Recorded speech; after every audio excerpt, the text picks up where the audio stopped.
Bismillahirrahmanirrahim. Assalamualaikum warahmatullahi wabarakatuh. Alhamdulillahirabbil alamin wa bihi nasta'in ala umurid dunya waddin.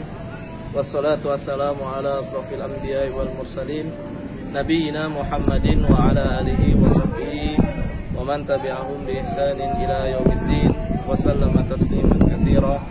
Amma ba'd. Qala Allah Ta'ala fi kitabihil karim: Ya ayyuhalladzina amanu taqullaha haqqa tuqatih wa la tamutunna illa wa antum muslimun. Wa qala aidan: Ya ayyuhalladzina amanu kutiba alaikumus siyam kama kutiba alal ladzina min qablikum la'allakum tattaqun. Siswa-siswa Sekolah Islam Al-Hilal yang dirahmati oleh Allah Subhanahu wa taala, kaum muslimin dan muslimat yang diberkahi dan dirahmati oleh Allah Subhanahu wa taala. Pada pertemuan kajian hari ini kita masih diberikan oleh Allah Subhanahu wa taala kenikmatan yang sangat banyak, ya, sehingga kita disampaikan oleh Allah Subhanahu wa taala di bulan suci Ramadan, yang dimana keutamaan bulan tersebut sangatlah banyak. Maka dari itu kita diperintahkan oleh Allah Subhanahu wa taala di bulan ini untuk menunaikan ibadah puasa, yang dimana puasa tersebut adalah sebuah ibadah yang ditujukan untuk Allah, dan Allah akan membalas ibadah puasa tersebut dengan balasan yang berlipat ganda. Kaum muslimin yang dirahmati oleh Allah Subhanahu wa taala, pada pelajaran yang lalu saya sudah membahas tentang, ya, disyariatkannya wudu, kemudian hal-hal yang disunahkan di dalam berwudu, serta hal-hal yang dimakruhkan ketika berwudu. Kemudian pada sore hari ini yang cerah, ya, insyaallah kita akan membahas tentang tata cara berwudu, yang dimana tata cara berwudu ini, ya, bisa kita praktekkan, ya, dengan menggunakan air keran ataupun, ya, kita mengambil sebuah wadah, yaitu wadahnya tersebut bisa berupa gayung ataupun, ya, dengan gelas. Ya, ketika kita berwudu dengan gelas dan dengan gayung, ya, inilah tata cara berwudu yang kemungkinan untuk mubazir, ya, melebih-lebihkan air, ya, berlebih-lebihan menggunakan air untuk berwudu, ini sangatlah minim, dikarenakan, ya, Nabi SAW dan para sahabat ketika berwudu, ya, pernah menggunakan wadah atau bejana yang berupa gayung atau gelas. Adapun tata caranya, ya, sebagaimana, ya, yang sudah dijelaskan, ya, kita mengucapkan basmalah terlebih dahulu, ya, yang merupakan ini adalah sebuah sunnah yang harus kita lakukan ketika berwudu. Kemudian kita mengusap tangan kita, ya, dengan batas minimal seperti ini, ya, dari sini kita sela-sela jari kita, ya, sambil menyela-nyela jari. Kemudian kita mengambil, ya, air wudu, ya, mengambil air, mencidukkan air dengan tangan, ya, dengan tangan, kemudian masukkan kumur, ya, kemudian dihirup kuat-kuat ke dalam hidung, kemudian kita keluarkan lagi, ya. Memasukkan air ke dalam hidung ini disebut istinsyak, ya. Jadi kalau kita istinsyak itu harus kuat hirupannya. Kemudian ketika sudah menghirup, kita keluarkan lagi dengan kuat, ya. Kita keluarkan lagi dengan kuat, yang disebut dengan istinsar, ya, dengan istinsar, ya. Ini namun beda halnya ketika kita sedang berpuasa, ya. Ketika kita sedang berpuasa, istinsyak dan istinsar ini tidak, ya, boleh kuat-kuat, ya. Asalkan, ya, air itu masuk ke hidung, ya. Dikhawatirkan jika kita istinsyak, ya, dengan cara yang kuat, dikhawatirkan air akan masuk ke hidung dan langsung ke tenggorokan, ya, dikhawatirkan seperti itu. Kemudian yang tata cara selanjutnya adalah setelah berkumur-kumur kita mengusap wajah, ya. Mengusap wajah, ya, kita tangankan ke sini, ya, tangan kita, ya, kemudian, ya, air kita usapkan ke wajah, ya, ke wajah dari ya ujung tumbuh rambut kita, ya, ketika di kepala, ya, tempat tumbuhnya rambut, inilah mulai batasan membasuh muka, ya, kita usap seperti ini, ya, sampai ya di sini, ya, di bawah janggut, ya, dua jari, ya. Kemudian jika kita memiliki ya janggut, ya, kita disunahkan untuk menyela-nyela janggut kita, ya, menyela-nyela janggut kita, ya, kita sela-sela janggut kita sebanyak tiga kali, ya. Kemudian tata cara yang berikutnya adalah setelah ya membasuh wajah, ya, kita membersihkan tangan, ya, membasuh tangan sampai siku, ya, batas minimal ya sampai siku. Ini siku harus basah, harus terkena air, karena jika kita ya tidak mengenakan air kepada siku kita batas minimal, maka di sini ya dikhawatirkan nanti kita tidak sah dan sholat kita pun tidak sah, ya. Caranya ketika kita berwudu menggunakan air keran, ya, kita ya basuh ya tangan kita, kemudian sampai ke depan lagi, ya, begitu pun seperti ini, ya, sebanyak 3 kali, satu tangan sebanyak 3 kali, bukan ya kita mengusap tangan 1 kali kanan dan kiri 1 kali, kemudian kanan lagi 3 kali. Maksud 3 kali ini setiap tangan 3 kali ya dibasuhnya. Kemudian setelah mengusap kedua tangan, ya, membasuh kedua tangan, kita mengusap ya rambut, ya, kepala kita, ya. Cara mengusap kepalanya seperti ini, ya, kita ambil air, kemudian mengusap kepalanya seperti ini, ya, kemudian langsung ke sini, ya, balik lagi ke depan, ya, kemudian kita langsung masukkan jari tunjuk kita, ya, kemudian arahkan ya jari jempol kita ke belakang, ya, kita putar ya sampai seperti ini, ya, sambil jari tunjuknya masuk, ya. Ini adalah tata cara yang benar ketika mengusap rambut. Ini boleh kita hanya sekali, ya, boleh 3 kali, ya. Untuk mengusap kepala ini bukan berarti rambutnya saja yang basah, ya, tapi yang dianjurkan oleh Nabi adalah mengenai kulit kepala, ya, kulit kepala. Ada yang sebagian saudara kita yang ketika mengusap rambut, ya, mengusap kepala malah rambutnya dibasahin. Bahkan ada yang mengeluarkan rambutnya sedikit seperti ini, ya, dia cuma gini-gini saja. Nah, ini adalah tata cara wudhu yang salah, ya. Adapun tata cara yang benar di dalam berwudhu ketika kita membasuh kepala atau mengusap kepala seperti yang tadi saya contohkan. Kemudian yang terakhir setelah mengusap kepala, ya, kita mengusap kaki dengan batasan, ya, kaki adalah mata kaki. Boleh nggak kalau kita membasuh kedua kaki, ya, sampai betis? Ya, ini adalah termasuk perbuatan yang muhajjalina min atharil wudu, manistato aminkum ayyutila gurratahu falyaf'al, ya. Artinya adalah sesuatu perbuatan yang melebihi batasan minimal dari berwudu, dan ini ketika kita mengusap ke bagian, ya, yang lebih dari batasan berwudu, ini akan menjadi cahaya di tubuh kita pada hari kiamat kelak, ya. Kaum muslimin yang dirahmati oleh Allah Subhanahu wa taala, setelah kita mengetahui tata cara berwudu, ya, di sini kita akan membahas hal-hal yang dapat membatalkan wudu. Mungkin sebagian kita kaum muslimin dan muslimat serta siswa dan siswi, ya, sekolah Islam Al-Hilal sudah mengetahui hal-hal yang membatalkan wudu. Namun pada sore hari ini, ya, saya akan menjelaskan tentang, ya, hal-hal yang dapat membatalkan wudu. Yang pertama adalah sesuatu yang keluar dari 2 lubang.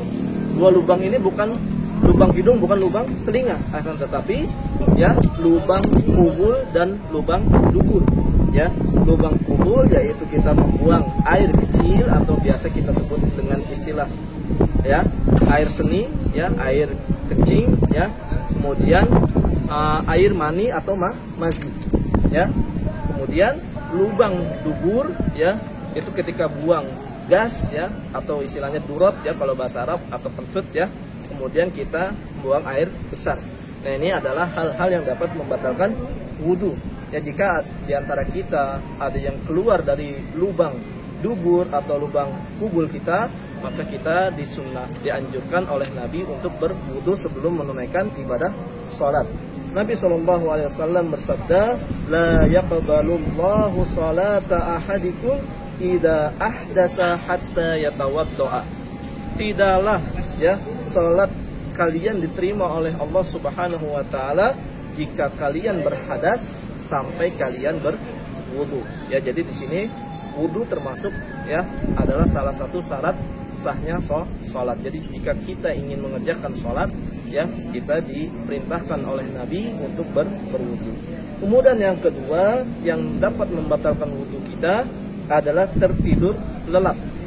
Ya, jika pelakunya ini tertidur dalam keadaan berbaring, ya berdasarkan sabda Rasulullah Sallallahu Alaihi Wasallam, al-ainu bika usahbi faman nama falyatawaddoa. Ya, mata itu adalah tali pengikat dubur. Maka barang siapa yang tertidur hendaklah ia berwudu. Jadi di sini ketika kita bisa tidur lelap, ya maka posisi tidur kita adalah berbaring. Namun jika kita ada yang tertidur lelap dalam keadaan duduk, apakah di sini ya kita diperintahkan untuk berwudu kembali? Apakah tidur tersebut membatalkan ya wudu kita? Ya di sini para ulama ya berbeda pendapat. Ya ada yang ya kita ketika posisi kita duduk ya tidur kita posisinya duduk, ini ada yang mengatakan membatalkan wudu, kita harus wudu kembali. Ada yang tidak, asalkan tidak tertidur lelap. Namun hadis ini al-ainu wika usahbi adalah ya untuk tidur lelap posisi berbaring. Ya, adapun posisi tidur inilah ya yang berbeda pendapat di antara para ulama. Kemudian yang ketiga yang dapat membatalkan wudu, tertutupnya akal dan hilangnya perasaan atau kesadaran yang disebabkan dengan pingsan, mabuk atau gila. Karena saat itu akal tertutup. Ya, niscaya seseorang tidak akan mengetahui apakah wudunya itu batal ya dengan keduanya. Maka di sini kita harus ya berwudu kembali. Ya, kita harus berwudu kembali. Ya, ini adalah hal-hal yang dapat membatalkan wudu. Kemudian yang keempat, memegang kemaluan dengan bagian dalam telapak tangan. Dan ini memegangnya dengan jari-jari tangan berdasarkan sabda Nabi SAW, man massa zakarahu fala yusolli hatta yatawaddoa. Ya, barang siapa yang memegang kemaluannya hendaklah ia tidak sholat sehingga berwudu terlebih dahulu. Ya, jadi usahakan jika kita ya setelah berwudu jangan memegang kemaluan kita. Namun di sini apakah ketika kita memegang kemaluan, apakah wudu kita ini batal? Para ulama berpendapat ya wudu kita batal ketika kita memegangnya dengan syahwat. Adapun ketika kita memegangnya tidak syahwat, ya ini ya ada yang bilang tidak batal. Namun ada ulama yang berpendapat wudunya batal, ya baik memegang kemaluannya dengan syahwat ataupun tidak dengan syahwat. Ya, pendapat yang saya pegang adalah memegang kemaluan ya yang bisa membatalkan wudu adalah ya memegang kemaluan dengan syahwat. Adapun dengan tanpa syahwat ya ini tidak membatalkan wudu kita.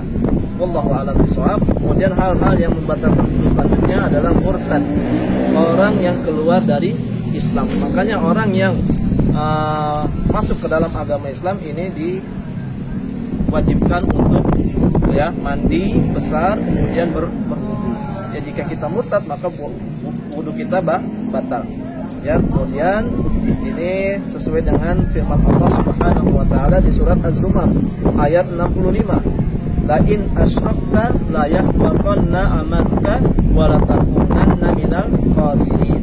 Ya, jika kamu mempersekutukan Allah, niscaya akan terhapus semua amalannya dan ya kamu akan menjadi orang-orang yang merugi. Ya, jadi jangan sampai ya kita ya keluar dari agama yang sangat diridhoi oleh Allah ini, yaitu agama Islam. Karena jika kita keluar dari agama Islam, apapun yang kita lakukan ya maka amalan tersebut akan menjadi sia-sia.